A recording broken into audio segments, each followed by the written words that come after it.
Hey, thanks so much for finding the video. Do us a favor. If you haven't done so yet, please subscribe. And be sure to leave your comment. We love to interact. Enjoy the video.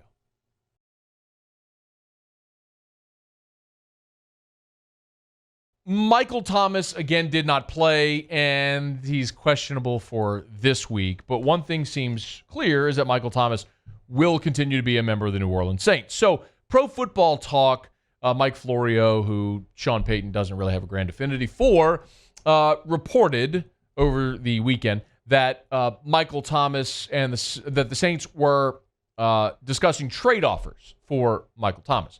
And BR Gridiron tweeted, a Bleacher Report Gridiron tweeted, some NFL insiders believe the Saints could be willing to discuss trade offers for Michael Thomas at Pro Football Talk, to which Sean Payton, from his verified Twitter account, replied, insiders on the outside where they belong. Essentially putting to rest any notion that Michael Thomas would be traded. It's very clear over the years that Sean Payton does not have a grand affinity for Mike Florio. Cool. I think Florio is largely the anonymous source guy that tries to kick ant hills and looks for the Sunday splash reports and all that stuff. It's not to say he's never right and not to say he doesn't have good connections, but he does too much of that, which I can understand why, if you are someone who is a subject, if you are a newsmaker, you could grow tired of that. Whereas, I mean, if you're Florio, you could just call Sean Payton. Ask him. Do a more respectable job. Sean Payton, on the flip side, has a great relationship with Jay Glazer of Fox Sports. And Jay Glazer does this Ask Glazer thing on social media where people will tweet him questions. He'll answer them. One of the questions was about Michael Thomas. Is there more to the Mike Thomas situation that they're trying to keep quiet? Well, here's the situation. Even when he had a hamstring injury this week, people looked at it a little bit sideways. The truth is, the Saints MRI'd it, and it did come back with a grade 1 strain of that hamstring, which means that's like a 1 or 2 week injury. I do think that there's still room for Mike Thomas and Sean Payton to get back on the same page here, but he is such an incredibly explosive player. His contract is probably too much to go trade, so people think right now, do we go trade Michael Thomas? I don't see too many teams are able to take on that contract. I think the best bet right now is to get those two guys back on the same page. Right. Clearly, Sean Payton, throughout his time in New Orleans, literally from his first season, the first thing he did was he came in and he changed the culture. Guys like Wayne Gandy and Dante Stallworth were shipped out, and they brought in guys that were more team-oriented culture fits in New Orleans. If it was you're bringing in Jonathan Vilma, adding guys like Shanley and Fujita and Mark Simoneau and veteran players who were going to be more team-oriented, more team-focused. Of course, you brought in Drew Brees at the center of all that. And then after the Saints had won and you saw the culture start to go awry again, what did he do? Jimmy Graham, out. Kenny Stills, out. Brandon Cooks, out. Wholesale changes of really good players who you even had on the cheap, like a Kenny Stills who you drafted in the 5th round and you had maximized and you got rid of him because for Sean Payton, the culture in the locker room was more important. That's why anytime we ask about a player, if they're going to bring in and work out Antonio Brown or something like that, and you go, Janoris Jenkins last year, man, is the culture, is it going to work with that guy?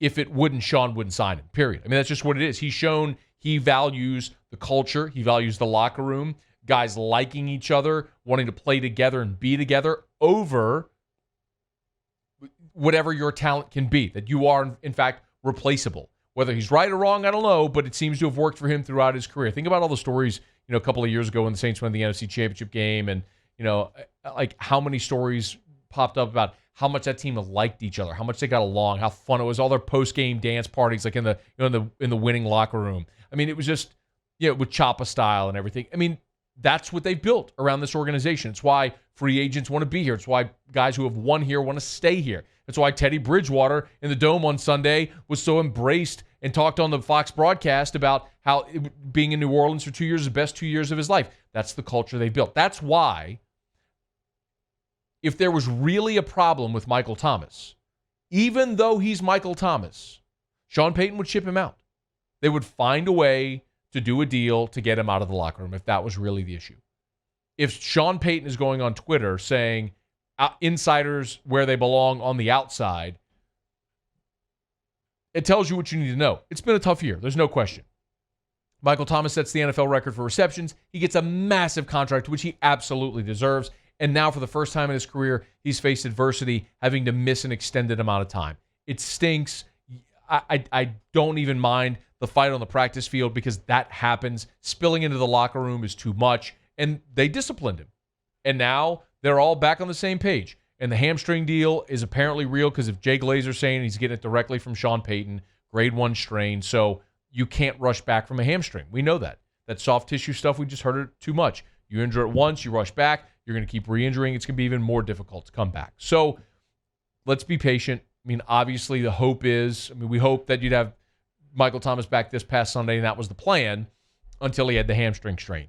Now that might keep him out against the Bears as well. If that does, then the hope is you get him back for the game in Tampa in a couple of weeks. Either way, I don't think Mike Thomas is going anywhere because if Sean Payton is saying it, he means it sincerely. But what has happened as a result of Michael Thomas's absence now since week 1, and then this past week, of course, Emmanuel Sanders on the COVID list, it's put even more of an emphasis on Alvin Kamara. And I'm watching the game yesterday against Carolina, and the thing that pops into my mind is obviously we knew Kamara was injured a year ago. We all knew it. I mean, he hurt his knee. He had a knee and an ankle injury, and he's even said he's played on one foot. But even still, so many people this offseason kept talking about how the Saints should trade Kamara, let him walk. Now, I told you what I thought he was worth. I would have pegged it somewhere in the $10 million range, but figured he'd get a little more than that. And ultimately got what effectively isn't guaranteed money, the Derrick Henry deal. But what Alvin Kamara is showing right now is that he is worthy of MVP consideration. And one of the things, back to the point, just let me finish that point real quick. Clearly, what this is showing right now is how jacked up he was a year ago.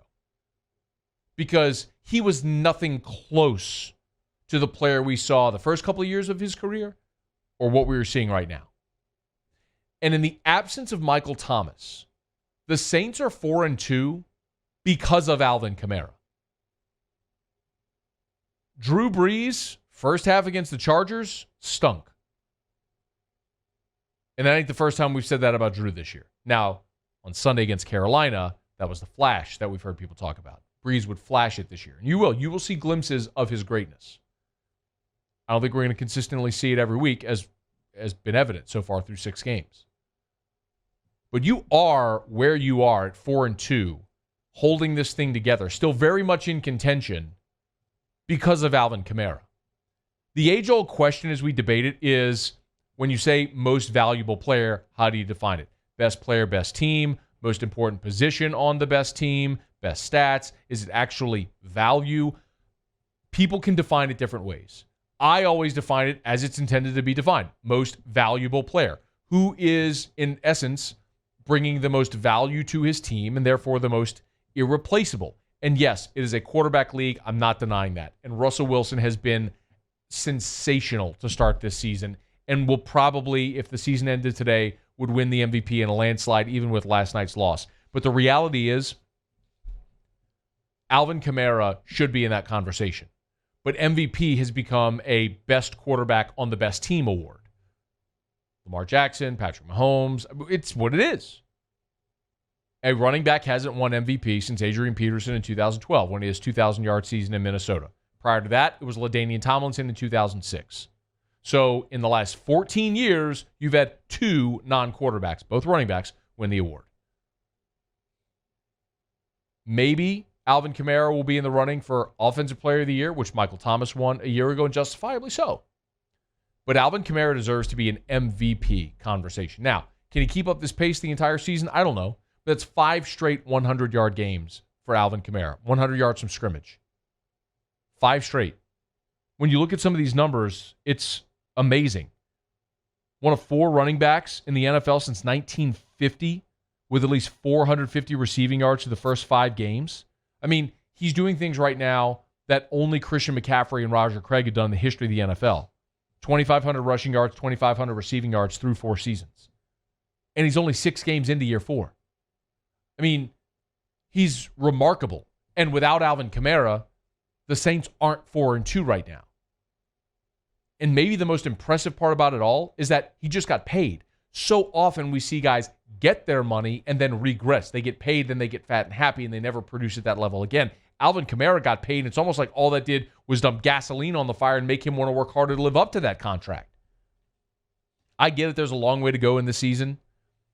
But if Alvin Kamara keeps this pace through 17 weeks and the Saints make the playoffs and are able to go on some type of run, if Alvin Kamara isn't in the MVP, not Offensive Player of the Year, not All-Pro, MVP conversation, it's criminal. Because then it's effectively just a quarterback award. And if that's what it's going to be, that's what it'll be. Like the Heisman, just best quarterback, best team. I get it. But if you're talking about who's the most valuable player, it's hard to argue that Alvin Kamara shouldn't be in that conversation right now. Hey, thanks so much for watching. Please leave your comments. I love to interact. And be sure to hit the red subscribe button below.